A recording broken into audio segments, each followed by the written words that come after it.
Yeah, thank you, Honorable Governor, for giving us your time this afternoon. I know you are so much occupied with a lot of meetings, but we really appreciate that you find time to speak to the community through these platforms, and we appreciate that so much.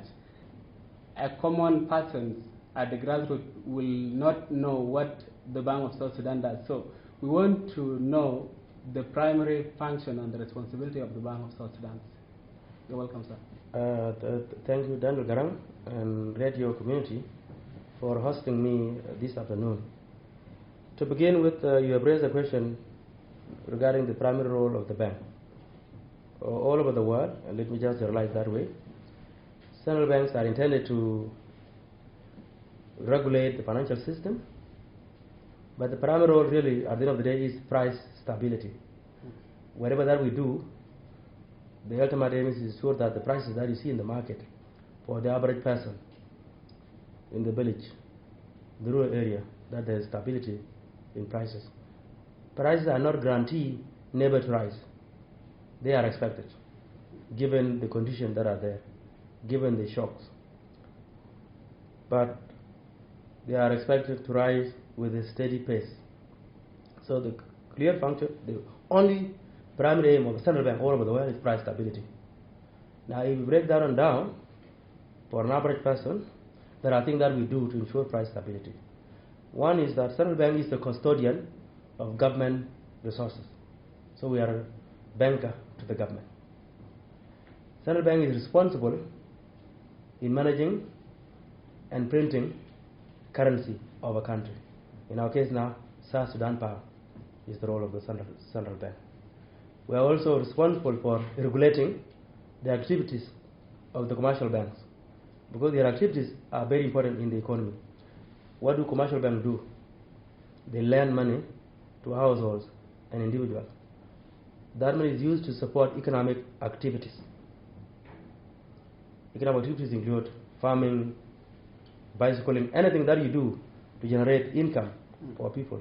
So commercial banks keep people's resources, but they lend them out to average person.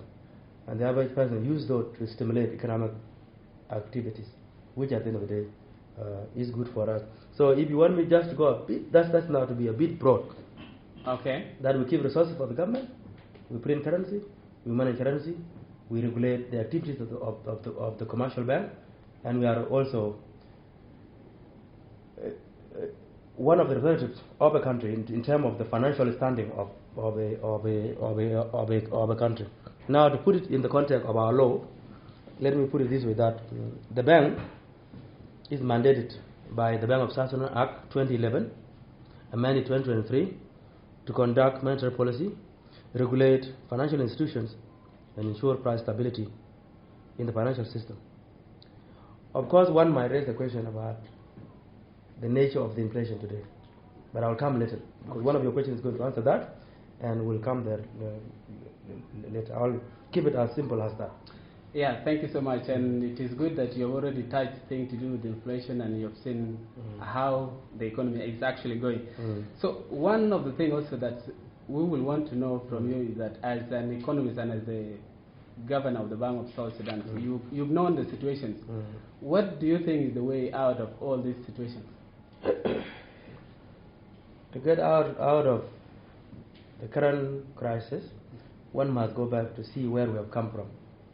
There are so many stumbling blocks for us as a country that we have to jump over and that we have to overcome in some way. Like what I would say later, some of them are beyond the borders of South Sudan. Some of them are those within our means. What are they?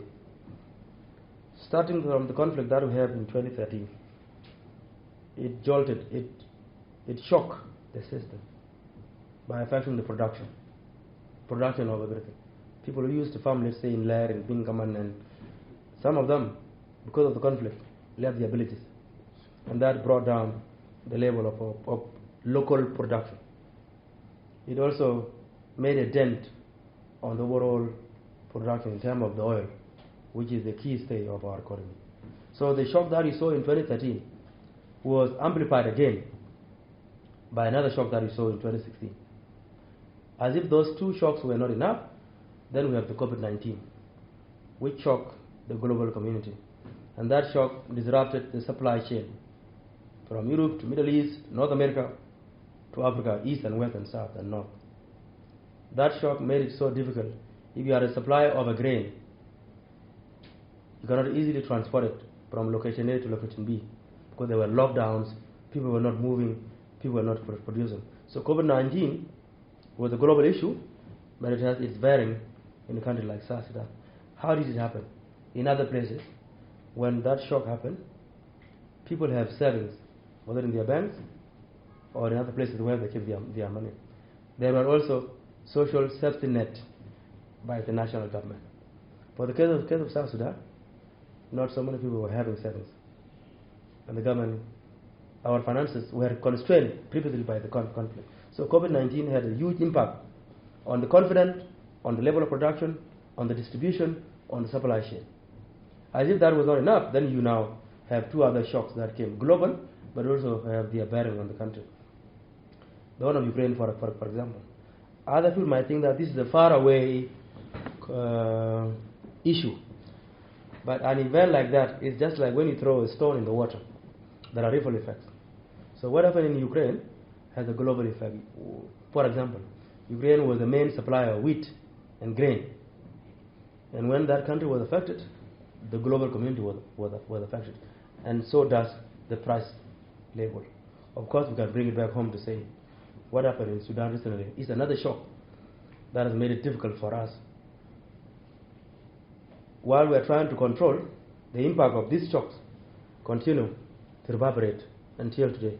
So what are we saying? We are saying that this conflict, and some of which are sporadic, have had a huge impact on the overall single source of revenue in this country, which is the oil.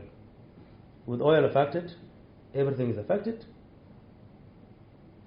What is it that is affected? It is the hard currency.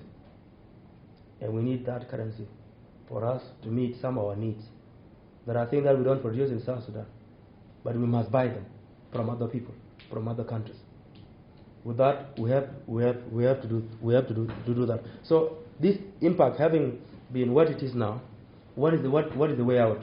I would just single out four things that we need to do as the country.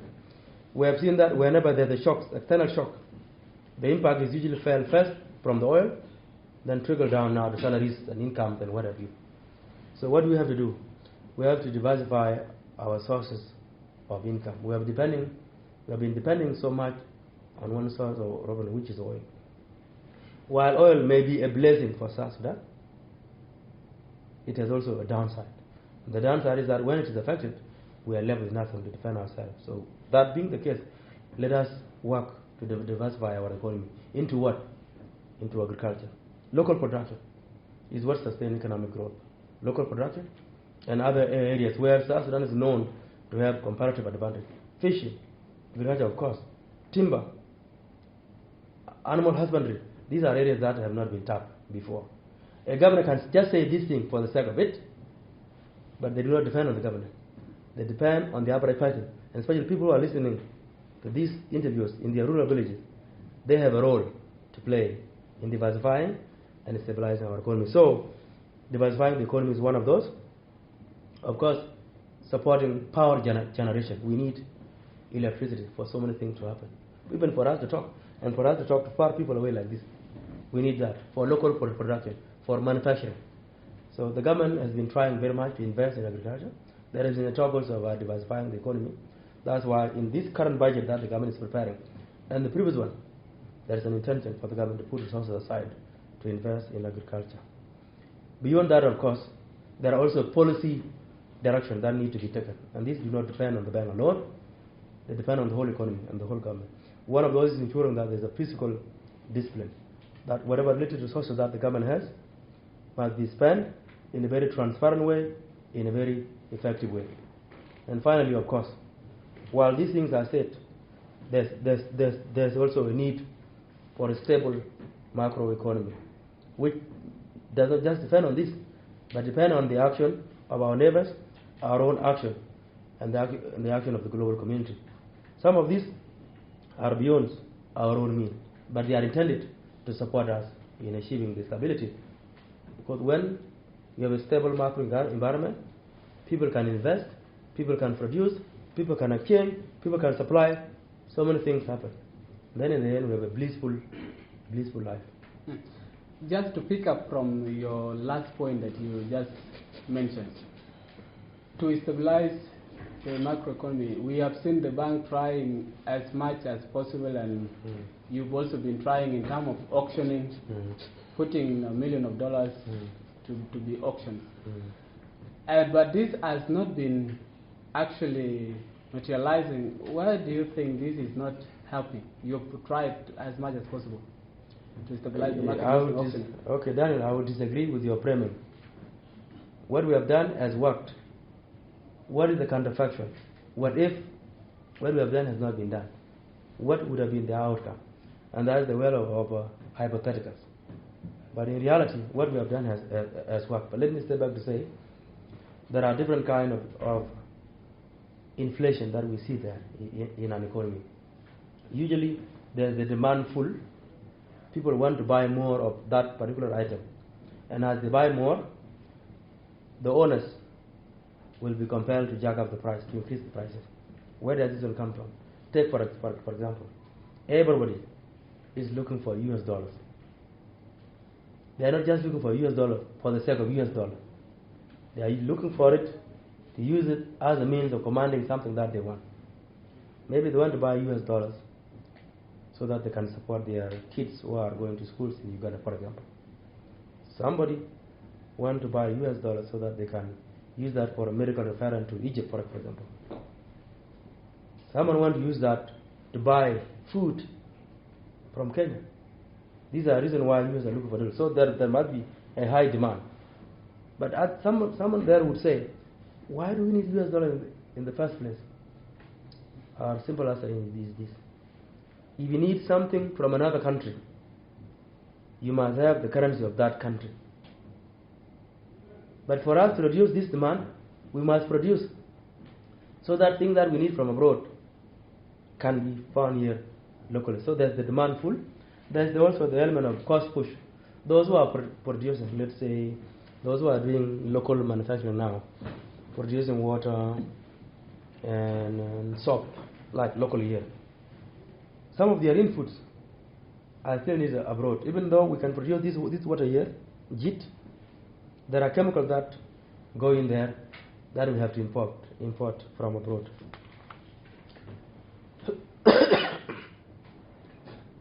Because of this, one would think that what we are doing has not worked.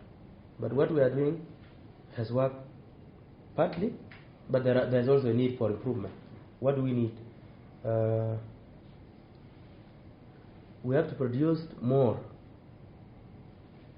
so that we can sell more to meet the demand of those who need US dollars. That is the simplest and the short-term, let me come back, and the short-term solution. But the long-term solution is for us to produce in such a way that what we need from abroad are just minor things. All over the world, you have to trade with other countries. If you need machinery, you need heavy weapons and these things, for example. You need those abroad. But simple things like banana and cassava and tea leaf, for example, if you are able to produce them internally, you don't need another person. So what the bank is doing, when we intervene in the market, we need to meet the demand of those people who need the US dollar. But I can admit that we would have supplied more if we have more. I'm not saying we don't have. We do have. But we have less because of the shutdown of the oil. If we meet the demand, then the demand would be met in such a way that nobody is looking for US dollar. And the preference would be our currency. Yeah, thank you. You also explained, yes, you do have much that you don't have a lot. And you talk of saving, that all these shocks affected us much because we did not have much saving like other countries do. And now, other thing that is here, civil servants have gone for many months without receiving the salaries. And they will hear this message that you've been also putting the money in the market. And they will ask, instead of putting this money in the market or auctioning the money, why are we not paid using this money? Okay. Let me answer it in a very simple way. Exactly. So that it does not get confused or misunderstood. First and foremost, the government of South Sudan is working very hard day and night to raise revenue to ensure that salaries of the public servant are paid. It's just that there are constraints. The inability of the government to raise enough is not the refusal of the government to do it. It's just that there are these things that are beyond. I said earlier, we depend so much on one source of revenue, which is oil. Now that oil is down, the ability of the government to raise more has been constrained. That's the reason why the government is unable to pay every month. But the intention and the willingness and the desire to pay every month is there. Now, intention aside, desire aside, there's a plan every month, and just right now, for the government to pay salaries, even though not at one, but incrementally. The government is doing that. When you come, that's the first point. Government is working, and there's an intent to pay salaries when there is. Now, the second point is the Bank of South Sudan. Paying salaries is not the mandate of the bank. Sure. And what we are using to intervene in the market is not an alternative to salaries. It is a reserve of the bank. The role of the bank, I said earlier, is to regulate, to stabilize macroeconomy, and to supply currency to the banking system. So if we have $1, for example, our mandate is to supply that to grease the system, the financial system, so that the financial system is able to do its role, which is stimulating the economic activities. So when we intervene in the market, as central bank, we are not taking anything away from anybody. In fact, we are supporting the system to support the people. You generate, the way you pay salaries is that you raise revenue from the non-oil revenue collection, or you generate it from the oil, not from the saving that the bank has. Even if we had, it will not be able to pay salaries. And that is not the intention all over the world. Central bank doesn't pay salaries, and intervening in the market is the best thing because it stabilizes the prices, so that people who want to buy are able to buy at a cheap level. Let me just bring another step that maybe the public might find useful and appreciated, which is, let's say if the government has $1, for example, they don't spend that directly as a government. They sell it to the bank, to central bank, and we give the government the equivalent given their share rate, and the government use that to meet its need. So that $1 that the bank is getting, we buy it. It's not a free line for us. So you see, we receive, let's say $1, just for simplicity, $1 from the oil. Government now, through the Minister of Finance, sells that $1 to us, and the bank sells the equivalent to the government in SSP. The government takes that SSP to pay salaries, and we take that $1 to support the market. So you don't expect me to pay that $1 to pay salaries. So that's how it works. Yeah, for sure. It's good to clear your side. Yeah. And as I told you earlier on, that we are coming actually from the angle of a common man. Now we understand that the oil is no longer flowing, and that has affected us because of all the scenarios and the shock that we all know. But then the reserve that has also been there has been taken to the market always. They will ask, where is the bank getting the money that is taking for auctioning? Okay, that's just for the viewers. I cannot say entirely that the oil is not flowing. Okay. It's partially flowing, and the government is now engaging partners, internationally and regionally, to ensure that the oil pipeline resumes production. That's why, for example, early this week, you saw General Brown coming to Juba. It is along those lines. So to set the record straight, partially we have the partial production going on, but the full resumption is an interest of the government. The government is working very hard to ensure that. Now, in terms of where we get hard currency as a bank, in other places there are so many sources where central bank gets hard currency. But for the case of South Sudan, the sources are very much constrained. I said earlier that there is a partial flow of oil. So something little comes a week. So whenever that little comes a week, we buy from the government in order for the government to pay what? To pay salaries. But if we don't buy from the government, once in a while, oil also, we buy, we get little. We could get one or two from the bank, from the commercial bank. One would think also, where would the banks get their money from? They trade among themselves, but sometimes also they get small share from the entire communities. You have the UN system around. Once in a while they get something small, they sell to the bank, we buy from the bank. But the bulk of our hard currency comes from the oil proceeds. The final point is that central bank will never lack hard currency. There's no single time we would say we have zero reserve. It's never like that. We always have. What I can admit is that it's never enough to meet all the needs that we have, and it's because of the impact that we have. Yes, and there is another point also that most time the institutions that are giving services come to central bank to get hard currency, and they find it hard to get the hard currency, so they revert back to black markets. Why is it hard for this institution to easily get hard currency in the bank? Okay, let me talk to the viewers again, Garang, that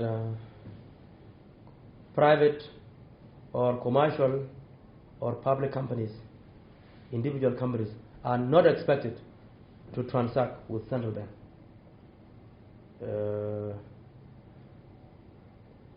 If we have the hard currency, we sell to those that are authorized, and there are key institutions that are authorized to deal with that in hard currency. That is commercial banks and forex bureaus. Okay. These are the. Now there's always a primary and then intermediary and so on and so on. So why do we sell to the commercial banks and forex? We sell to them with an intention for them to sell now to the households, to you, Common Garang and Deng and Wal and John and Wani and Nyamong there. If those companies are coming to buy from us directly, in the first place, it's not advisable, it's not our mandate. They should buy from the market. That's why we supply the market. That's clear enough. Now you've talked of the high demand for dollar because there are several things that people want to buy with the hard currency. But we have seen that this one only does not apply to those ones that are buying from foreign. Even inside here, people prefer dollar more. Even buying from your fellow South Sudanese, you want to use dollar. And I remember last year you issued a circular prohibiting the use of USD as a mean of transaction in South Sudan. But this circular, now as we talk, it seems like it is not working. What happened with the circular? The circular is working, it's just that it's partially imposed. But enforcement of any regulations or law does not depend on the action of the bank alone. There are other actors in the economy that have to have a role. But why do people have a preference for a vehicle currency, in this case now the US dollar? It has to do with many things, including those that I've just said earlier. When your currency is affected, there's always a flight to a currency that is perceived to be safer as a store of value. So maybe someone wants to keep US dollar because it is a bit stable, and they want to do that. But there's also the undertone that we see today. Some people are buying US dollar, not to buy goods from abroad, but they just want to buy to sell, to make a living out of it. And because they see that there's a premium. That's not a long-term, viable, income-generating activity, for example. If your aim is just to buy, to sell, to make a living, that is the short term. But we see that today, yes, there are those who are doing that. In terms of the actual circular itself, where we say the medium of exchange in this economy is South Sudan pound.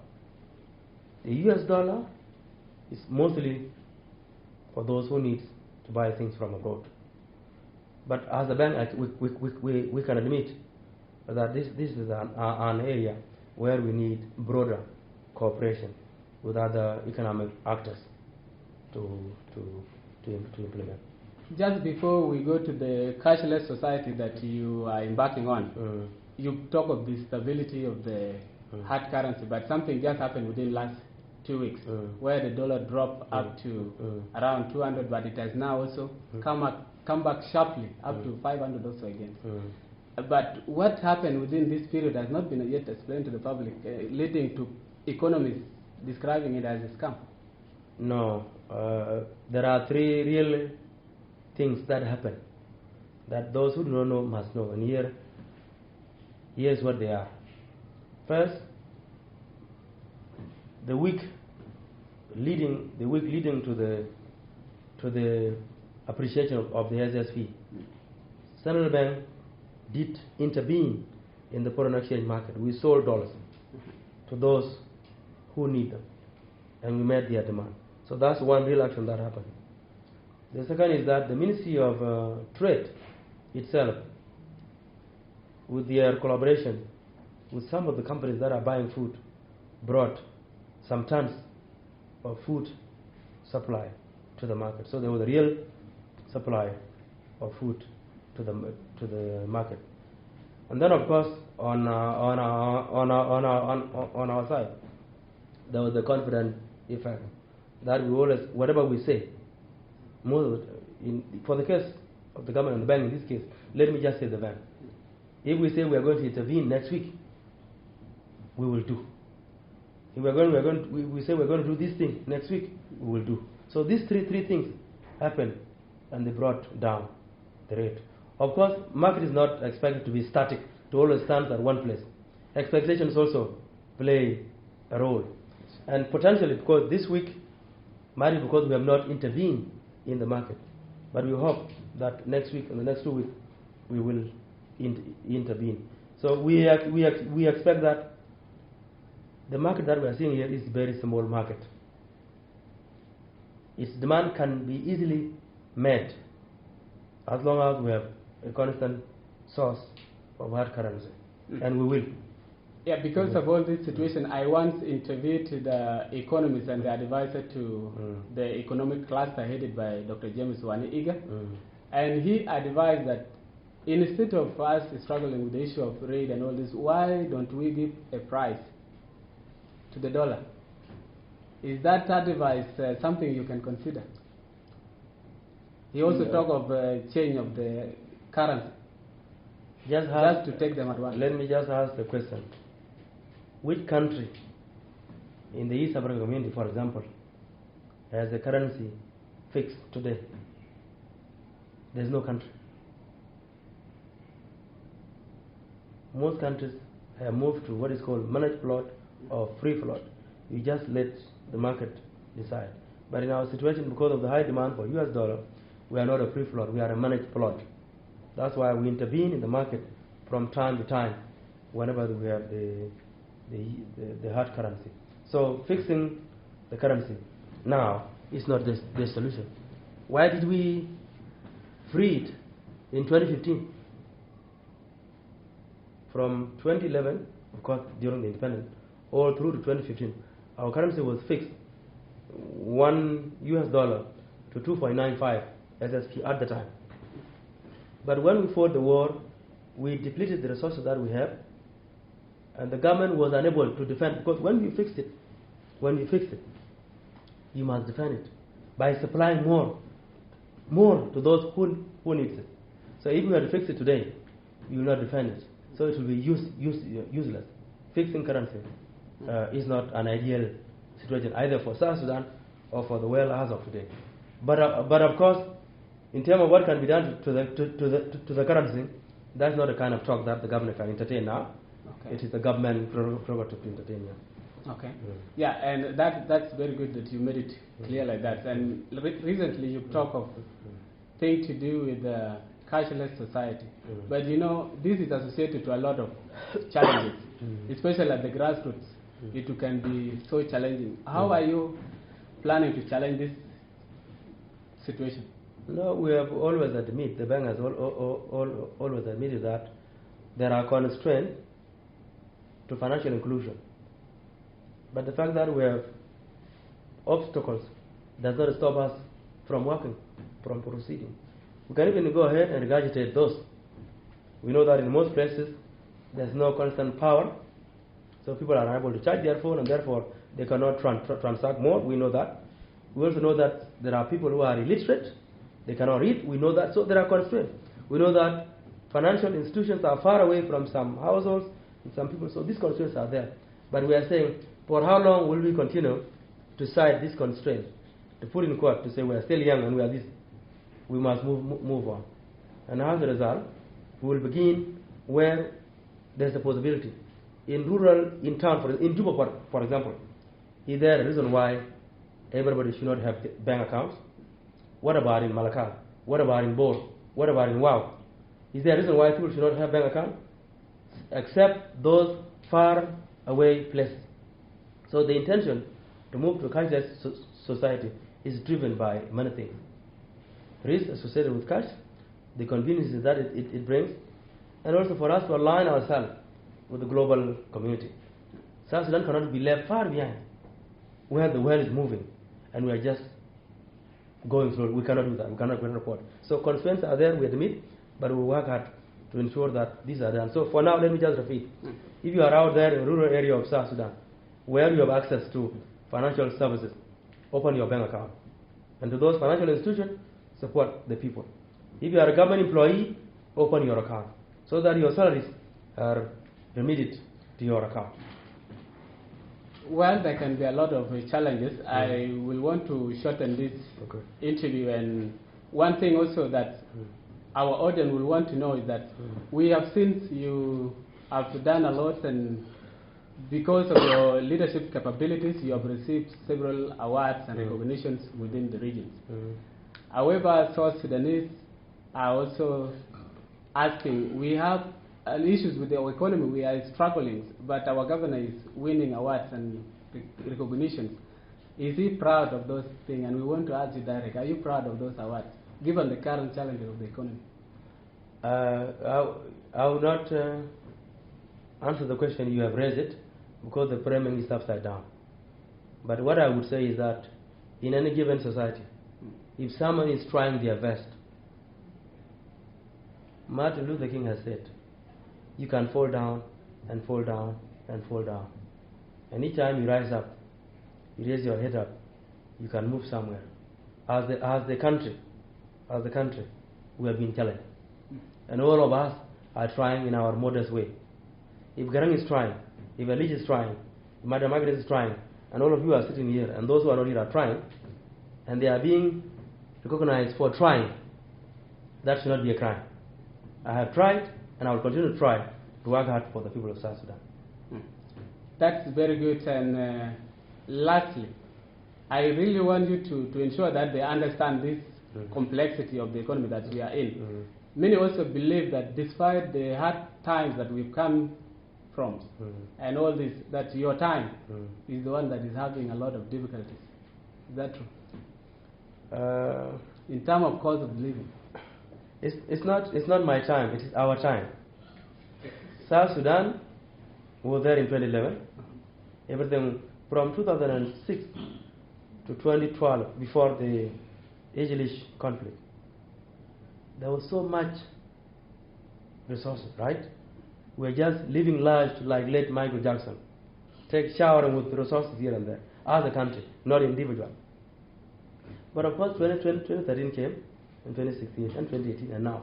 So it is South Sudan that has gone through this tough time. If someone like me happened to be the governor, I will not take it as, what can I say, bad luck or anything. As a country, we are passing through this challenging time, and we will overcome it together. So I will take this thing as an opportunity to deliver, to do whatever it is that I can to support. I can admit that we are in tough times. This tough time really, were they brought by the governor or anyone around us? We know where they come from. We know we depend, all of us, depend so much on one source of revenue. Why are we doing that? So anybody out there should answer that question. If the government is the one producing the oil alone, and transporting it alone, and selling it alone, and distributing it alone, and selling it alone, one would think that government is the one in tough time. But it's not the case. It is a country called South Sudan that has met so many shocks, but has the people who are very resilient who will overcome it. Okay.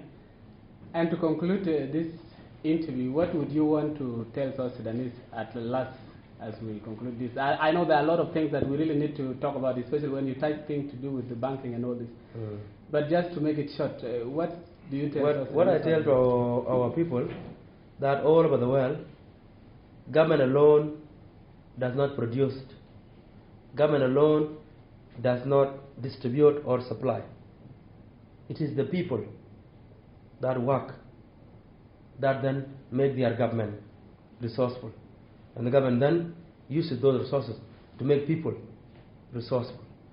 For our standard of living to be up, each of us in our locality must work, must produce. If you are a teacher, teach as if you are the only teacher in the whole world. If you are a farmer, farmer as if you are the only farmer in this country called South Sudan. If you are a driver, whatever you do it so well. And remember, I will use my hand. You have to sweat for you to make a living. If there are people out there who have refused to work, this economy will not get out of it conundrum. We have to work. So my advice to our people is to produce locally, produce locally, produce locally. Because that has two impacts. One, when you produce as an individual, you have more to eat. And if you have extra, you sell that to bring in a currency which people need now. In this case now, the US dollar. And like I always say, there's no country in the whole world except the United States that does not need the US dollar. Every country needs some to command goods and services from abroad. I would have just said something that, and I'll bring it up so that I close it this way, because it would have been a question on your side. Yes, sure. Which is to say that while we produce locally, let us also not think like an isolationist. South Sudan is not an island. We have to look up to what our neighbors are doing. Exactly. And as a result, South Sudan is integrating fully very well into the East Africa community. And if there are things that we do as a bank, they are done in good faith so that we are not left behind. We do not want to be left behind. We have been left behind so much for the last 50 years. And now, in this 21st century, let us leapfrog just like others are doing. Thank you. Thank you so much, Honor, for giving us your time. Okay. Thank you so much. Thank you.